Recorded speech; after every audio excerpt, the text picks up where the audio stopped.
कंसर की अक़साम मैंने आपको बताई थी। तो बड़ी 4 अक़साम जो हैं वो number 1 air cooled condenser, number 2 water cooled condenser, number 3 combination condenser और नंबर 4 जो है इवेपोरेटिव कंडेंसर। जहाँ तक एयर कूल्ड कंडेंसर का तल्लक है, यानी हवा से ठंडे वाले कंडेंसर जो हैं उनकी 6 अक़साम मैंने बताई थी। Spiral coil finch type, flat coil finch type, plate type या प्लेट एंड ट्यूब टाइप और फोर्स कनेक्शन कंडेंसर। अब हम सबसे पहले जो है स्पाइरल का कंडेंसर जो है उसकी शक्ल मैंने बनाई है, उसको गौर करना है कि ये स्पाइरल कॉइल जो है जो शक्ल है वही आपको बता रही है कि स्पाइरल की तरह इसकी शक्ल बनाई हुई है। तो ये डिस्चार्ज लाइन है जो कंप्रेसर से आएगी। डिस्चार्ज लाइन में वेपर्स होंगे। मैंने वेपर ज़ाहिर किए हैं डॉट्स के ज़रिए। ये वेपर चल रहे हैं और साथ साथ अपनी हीट खारिज करते जा रहे हैं। उसके बाद वेपर जो हैं वो कम होते जाएंगे। उसके बाद साथ साथ लिक्विड जब बनना शुरू हो जाएगा, फिर जो लाइनें हैं वो मैंने ज़ाहिर की हैं कि ये लिक्विड है, तो ये एंड में जो है वो लिक्विड आ जाएगा। तो डिस्चार्ज लाइन में वेपर्स होंगे कंडेंसर के, यानी 75% समय वेपर ही हैं। उसके बाद वो वेपर जो हैं लिक्विड में तब्दील होते जाएंगे और एंड में लिक्विड लाइन बन जाएगी। तो ये सबसे कम हरारत खारिज करने वाला कंडेंसर है। इसका इस्तेमाल सिर्फ और सिर्फ चंद रेफ्रिजरेटर्स में किसी ज़माने में होता था। कुछ लोग अभी भी ऐसी शक्ल बनाकर जो है रेफ्रिजरेटर के पीछे लगा देते हैं, तो वो ज़्यादा मौजू नहीं है, ज़्यादा बेहतर नहीं है।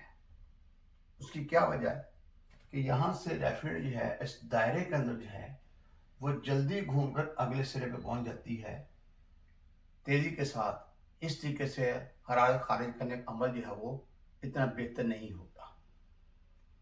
अब एंड में रेफ्रिजरेटर के जहाँ पर ये कंडेंसर ख़त्म होता है वहाँ पर हम एक ड्रायर लगाते हैं।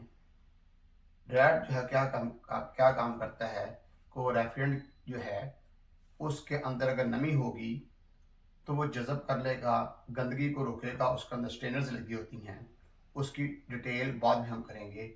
इतना ज़हन में रखिएगा। कंप्रेसर जो है, कंप्रेसर के बाद कंडेंसर है, जो लाइन कंप्रेसर से आ रही है कंडेंसर को वो डिस्चार्ज लाइन है जो मैंने मेंशन की हुई है यहाँ पर। तो डिस्चार्ज लाइन से रेफ्रिजरेंट जो है वो कंडेंसर में गई। जैसे जैसे फासला तय करता जाएगा हीट खारिज होती जाएगी और कंडेंसर का जो पहला सिरा है डिस्चार्ज लाइन का इंतहाई गर्म होगा, आखिरी सिरा बहुत कम गर्म होगा, क्योंकि अब उसने अपनी हीट जो वो आम हवा में खारिज की है। तो फिर यहाँ से फिर रेफ्रिजरेंट फिर ड्राई में, फिर कैप्टूब में, फिर वेपर से वापस फिर सक्शन लाइन के जरिए कंप्रेसर में आ जाएगी, वही रोटेट करेगी। तो अब जो है इस तरीके से ये आम हवा में अपनी हीट जो है वो खारिज करेगा। तो मैंने लिखा हुआ है high pressure high temperature vapours refrigerant. Temperature भी हाई है और प्रेशर भी हाई है। टेम्परेचर हाई किस वजह से है? हाई प्रेशर की वजह से। हाई प्रेशर होगा तो टेम्परेचर हाई होगा। और एंड में जाकर जो है हाई प्रेशर लिक्विड रेफ्रिजरेंट है, pressure will not decrease. Temperature जब डिक्रीज हो जाएगा प्रेशर मेंटेन रहेगा। कोई कंडेंसर जो है वो प्रेशर को ना इंक्रीज करता है ना डिक्रीज करता है। इसका एक ही काम है, to exhaust the heat of refrigerant. Interview में पूछ लेते हैं, कंडेंसर में रेफ्रिजरेंट गई, उसके एंड में पहुंची तो उसका प्रेशर बढ़ जाएगा या कम हो जाएगा? जो जिन्होंने थ्योरी नहीं पढ़ी, इसके बारे में नहीं मालूमात, कोई कहता प्रेशर बढ़ जाएगा, कोई कहता कम हो जाएगा, दोनों ही फेल हैं। जिसको समझ आया वो ये कहेगा कि प्रेशर जो है वो मेंटेन रहेगा, प्रेशर जो है वो कम नहीं होगा। कोई कंडेंसर भी किसी भी किस्म का है वो प्रेशर को कम नहीं करता ना बढ़ाता है, ये ज़हन में रखिएगा। तो प्रेशर ज़्यादा ही रहेगा, अलबत्ता टेम्परेचर कम हो जाएगा, क्योंकि कंडेंसर का टेम्परेचर जो है वो आम हवा के टेम्परेचर से ज़्यादा होता है। इसलिए it will exhaust its heat in the air. तो रेफ्रिजरेंट की हीट जो है वो हवा में चली जाएगी और इसका टेम्परेचर है। ये सो सिंपल, कोई मुश्किल बात नहीं है। तो ये जो है स्पाइरल प्लेट ट्रांसफर जो है ऐसा है। कुछ हमारे टेक्नीशियन भाई ऐसे भी करते, क्योंकि हमारी सारी बातें प्रैक्टिकल की हैं, सारी प्रैक्टिकल की बातें हैं कि एक कंडेंसर जो है, ठीक है, उसका कुछ पोर्शन जो है वो ख़राब हो गया है, तो वो क्या करते हैं कि बाहर बाकी कंडेंसर लगा देते हैं। यानी सपोज टोटल जो है लंबाई जो है वो हमें चाहिए 52 फीट। अब उसमें 20 फीट जो है वो पोर्शन जो है वो चेंज करना है, तो उसकी जगह 20 फीट का ऐसे बना कर लगा देते हैं कुछ लोग। तो ऐसे बना के नहीं लगाना चाहिए, बल्कि इस तरीके से जो है फ्लैट कॉइल तरीके से या इस तरीके से फ्लैट कॉइल तरीके से लगाना चाहिए। वो ज़्यादा बेहतर होगा, ज़्यादा मौजूद होगा।